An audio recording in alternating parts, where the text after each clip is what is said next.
Bienvenue à toutes et à tous pour cette exploration des profondeurs. Aujourd'hui, on s'intéresse à la fosse des Mariannes. Bonjour, oui, l'endroit le plus profond connu sur Terre. On parle de presque 11 kilomètres sous la surface. C'est ça, un monde d'obscurité totale, une pression absolument écrasante, difficile même à imaginer. Et c'est un lieu qui fascine de plus en plus. La source vidéo qu'on explore aujourd'hui, elle montre bien que ça va au-delà de la curiosité scientifique. Ah oui, qu'est-ce qu'elle met en avant d'autre? Ben, elle parle bien sûr de la vie incroyable qui s'y adapte, mais aussi, et c'est important, des ressources potentielles et d'une sorte de course géopolitique qui s'intensifie. La Chine notamment est très active. D'accord, donc on a d'un côté l'exploration pure, la découverte d'un monde quasi extraterrestre, et de l'autre, des enjeux très terre-à-terre, si j'ose dire. Stratégique, économique. C'est exactement ça. C'est ce mélange qui rend le sujet si pertinent aujourd'hui. Alors, allons-y. Plongeons dans ce que cette source nous apprend. Pour commencer, ce voyage vers le fond, comment on se représente ça? On descend... Oui, c'est un voyage à travers différentes zones en fait. On quitte la surface, la zone épipélagique, là où il y a la lumière. La zone photique, oui. Voilà. Puis on s'enfonce. Zone mésopélagique, dite crépusculaire. Déjà là, vers 1000 mètres, la pression augmente fort, la lumière disparaît quasi complètement. C'est le domaine de créatures assez étranges. Le poisson ruban, l'ange de mer. L'ange de mer, ça a l'air poétique, mais ça doit être assez spécial. C'est adapté, on va dire. Et puis, on continue. Zone bathypélagique, la zone de minuit. Noir total. Et là, la source mentionne des trucs encore plus fous, non? Le calmar magnapina. Le blobfish. Ah oui, le Maniapina avec ses tentacules immenses. Et le blobfish. Bon, lui, il faut préciser son aspect un peu blob qu'on voit parfois en photo. Oui, cette espèce de masse gélatineuse un peu triste. C'est ça. Mais c'est dû à la décompression quand on le remonte. Dans son milieu, sous pression, il a une forme tout à fait normale, adaptée. Ça montre bien à quel point cet environnement façonne la vie. D'accord. Et on continue, abyssal Adal, jusqu'au fond au Challenger Deep. Et cette pression alors? La source donne une image. Oui, une image très parlante. C'est comme si on avait 90 éléphants qui appuieraient sur un seul de vos doigts. 90 éléphants? Ouais, c'est juste dingue. On se dit que rien ne peut vivre là. Et pourtant si. Et pourtant si, la vie s'adapte à tout. La source confirme qu'on y trouve des organismes. Des xénophiophores, par exemple. Ce sont des organismes unicellulaires, mais ils deviennent géants. Et ils filtrent les sédiments. On trouve aussi des petites crevettes toutes pâles. Incroyable. Et comment tout ce petit monde survit énergétiquement parlant? Il n'y a pas de lumière pour la photosynthèse? Une partie de la réponse, c'est la neige marine. Cette espèce de pluie continue de débris organiques, de restes d'animaux, de plancton qui tombent des couches supérieures. Ça nourrit le fond et ça piège aussi beaucoup de carbone d'ailleurs. D'accord. Et il y a des phénomènes plus concentrés. La source parlait de chute de baleines. Ah oui, les whale falls. Quand une carcasse de baleine coule, elle devient une oasis de vie pendant des décennies parfois. Un écosystème complet se crée autour. Charognards, bactéries spécialisées. C'est fascinant. Et les suitements froids, c'est quoi exactement? Alors ça, ce sont des zones où du méthane et du sulfure d'hydrogène s'échappent du plancher océanique. Et là, miracle de la nature, des écosystèmes entiers se développent sans aucune lumière grâce à la chimiosynthèse. La chimiosynthèse, donc l'énergie vient de réactions chimiques, pas du soleil. Exactement. Des bactéries utilisent ces composés chimiques pour produire de l'énergie et toute une chaîne alimentaire se base là-dessus. C'est hyper intéressant pour comprendre comment la vie a pu apparaître et même pour chercher la vie ailleurs, sur d'autres planètes potentiellement. Et c'est là qu'on arrive aux ressources qui intéressent beaucoup de monde, j'imagine.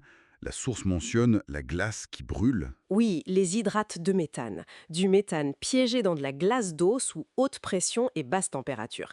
C'est une réserve d'énergie potentiellement colossale. Potentiellement, mais avec des risques. Énorme. L'extraction est très compliquée. Ça peut déstabiliser les fonds marins, provoquer des glissements en terrain sous-marin et surtout libérer massivement du méthane, qui est un gaz à effet de serre bien plus puissant que le CO2. C'est très risqué. Et il n'y a pas que ça, il y a aussi ces fameux nodules polymétalliques, des sortes de caillots au fond de l'eau. Oui, des concrétions rocheuses, un peu comme des patates, qui tapissent certaines plaines abyssales. Et elles sont riches en métaux critiques. Cobalt, nickel, cuivre, manganèse. Essentiels pour nos technologies vertes.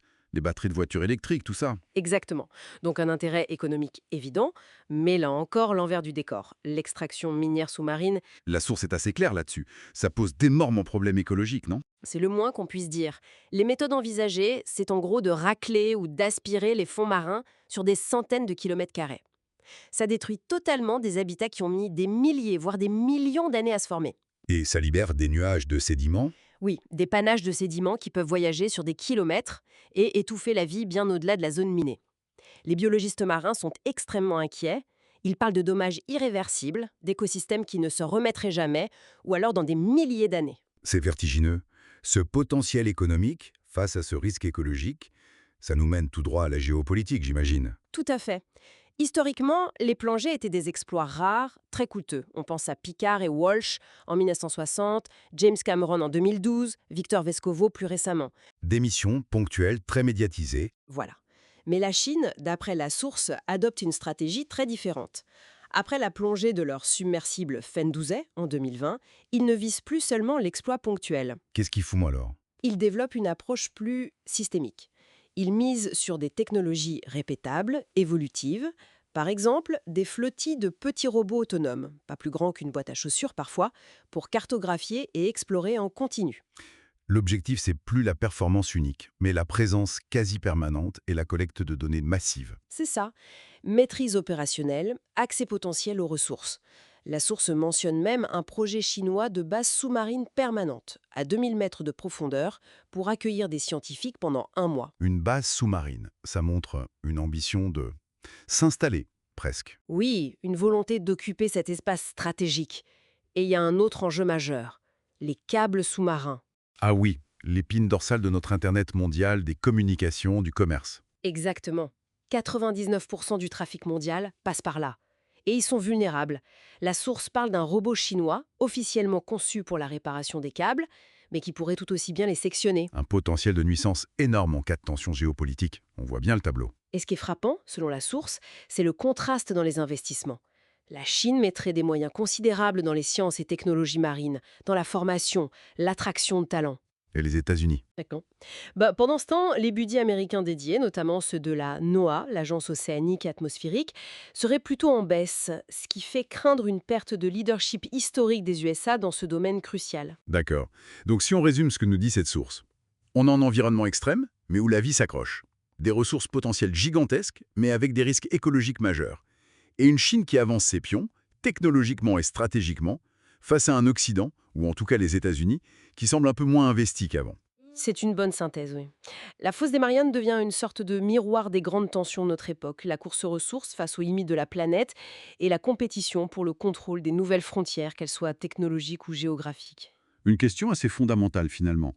Quelles seraient les conséquences à l'échelle mondiale si une seule puissance arrivait à dominer l'accès et l'exploitation de cette chaleur, cette dernière frontière inexplorée de notre planète, potentiellement si riche et si stratégique? C'est une excellente question pour conclure. De quoi réfléchir, en effet.